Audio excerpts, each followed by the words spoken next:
Many parents are navigating difficult conversations with their children as they try to explain the conflict in the Middle East in an age-appropriate manner. For advice on how to do this, we're joined by developmental psychologist, Dr. Aliza Pressman. She is also the co-founding director of the Mount Sinai Parenting Center, host of the podcast Raising Good Humans, and author of an upcoming book, The 5 Principles of Parenting, Your Essential Guide to Raising Good Humans. I like that. That's what we want to do ultimately, right? Just raise a good human. Good humans. We need more of that in the world. So, Aliza, tell us what parents, I mean, this is such an incredibly difficult conversation for adults to have, right? You probably know, even in your own circle of friends, that these conversations are difficult with people who are of the age that they can actually understand what's going on. But when children are seeing images on television, when they're seeing now police officers and metal detectors at a synagogue, if they attend a synagogue or a Jewish community center, how do you talk to them about what is going on, given the horror of what is happening there in Israel and in Gaza? Well, the first thing we have to do is regulate our own emotions, figure out how we're feeling about this, because, I mean, you see my hand is on my heart, because if you take a deep breath, put your hand on your heart, you can help your nervous system at least appear a bit more calm for them. And then once you figure out how you feel about it, then you can approach your kids with, have you noticed anything, or you might have noticed certain changes, and you can point out what they will be observing. So if they're older, you're going to have a much different conversation. You're going to say, tell me what you've heard. Tell me what you know.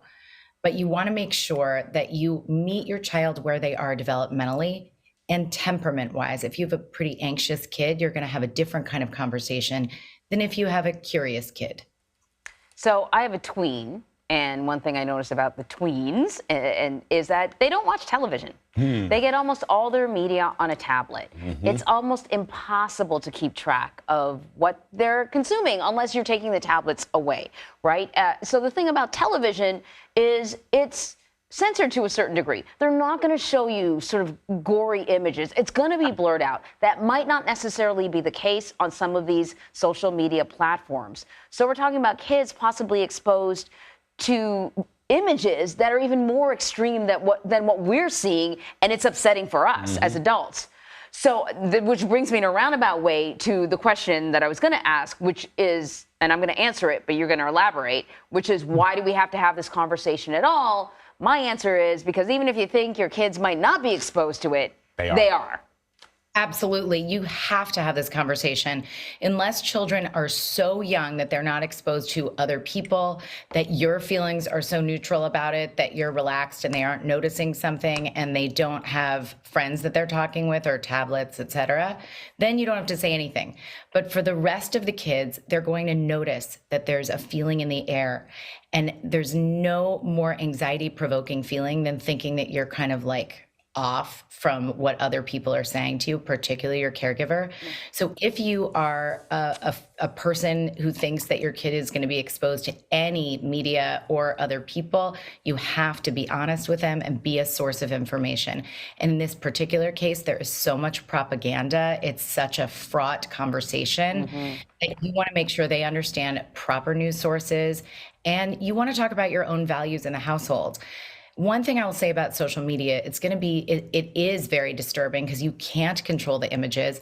There are horrifying things happening. And one of the ways that you can talk to your tweens and teens about this is to say, listen, we're going to modify how much intake there is because this is horrific stuff.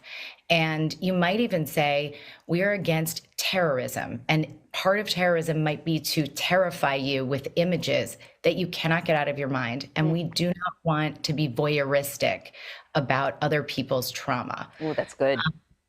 So that enlists their sense of justice versus their sense of like, it's really hard to tell a teenager, you know, this isn't good for you, seeing harmful images or seeing blown up buildings with children in them.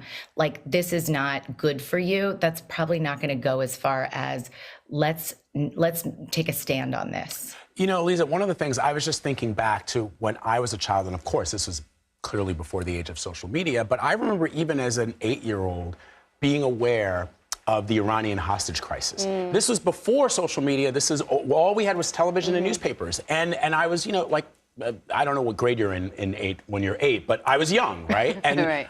It's I guess I'll learn. Maybe 'cause I have third grade. It's like third grade. Third grade. Okay, Yeah. thank you.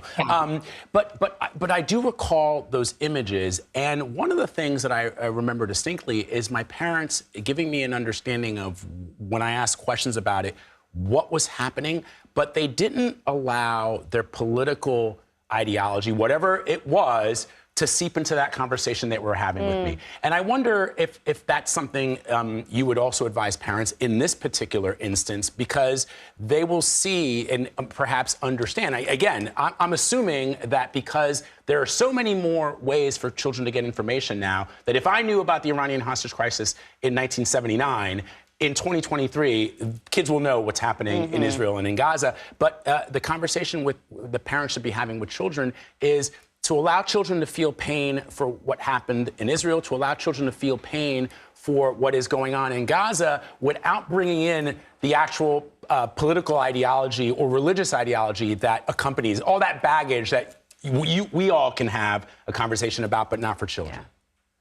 Yeah, I mean, I'll say this. It's really tricky because you want them to understand, like, you see something horrible and you feel the suffering and you want to empathize and be a helper. And when you start to say things like, this is, these people are suffering because there's a context to it, it does really like mess with your morals and values. So I completely agree in that sense. You want to be able to not put caveats on the suffering of others. On the other hand, this is so if you do have strong feelings about it, it is important that you share those with your kids so that you can help guide them, because this is such a polarizing conversation. But an important thing to tell them is, no matter what your political views are, you can hold multiple truths in your heart. And they need to know that. You can feel that there were horrible and barbaric terrorist acts against Jews in Israel and other people in Israel. And also you can have political feelings where you say, like, I disagreed with the administration's treatment of Palestinians, but that is a separate thing. And I'm condemning terrorist acts, and it is unacceptable. And that's what we're focused on. It's kind of been devastating to see that kids are hearing, like, well, you have to take into consideration context. Like, that is when we've lost ourselves, Exactly. right? Exactly. You can say, like, children dying is horrible, full stop, period. Exactly. Dr. Aliza, just really quickly, I'd seen some other advice that I thought was really valuable, because, when you see stuff like this, you don't just think, like, what's happening over there is terrible. You think, what's happening in the world? Nothing is what it used to be. No place is safe. And the advice that I'd seen for kids, and you can kind of jump on this, is that a good way to sort of handle that is to give them some sense of control. Showing them ways that they can volunteer, make things a little bit better for the kids in Israel, or just so that they feel like things are not out of control. They have some power. Absolutely. When you're feeling, someone said this, I don't know who, it's been a thing that's said a lot by psychologists, but when you're feeling helpless, when you're feeling hopeless, get helpful. So helping kids figure out, okay, well, what are we going to do about this? Yeah. What can we do to help these children in Israel? Or what can we do to help these families? Or what can we do with the suffering civilians in Gaza? Like, what are the things that we can do?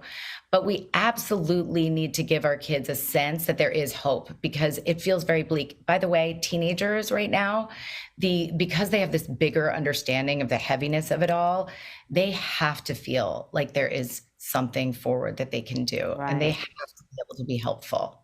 Dr. Aliza Pressman, thank you so much. Thank you for having me.